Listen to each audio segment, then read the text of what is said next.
For much of my Christian life, I thought that Christianity was all about following the rules. There was a list of things that needed to be done. I could find them in the Bible, and I would just check those things off. I would do those things, and everything should be good. I relied on my own obedience, my own ability to follow certain rules, and everything was fine.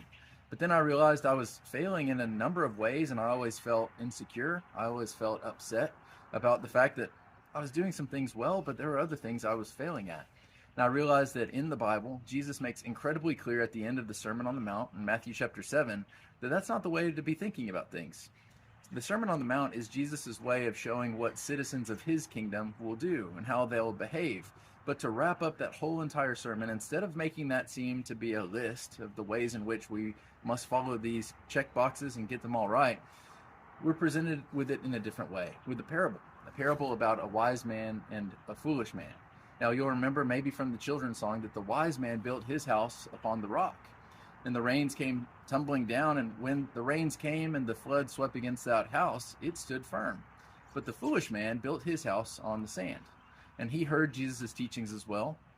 He built his house on something other than what Jesus had provided as a foundation, and when the rains came and the floods crashed against that house, the house fell, and great was the fall of it. What Jesus tells me in this passage, which has been so beneficial for me in my faith, is to realize that it's not about me. It's not necessarily about focusing on the way that I'm building. That's certainly important, and I need to do that. But what's most important first, and what is foundational, is am I building upon the rock?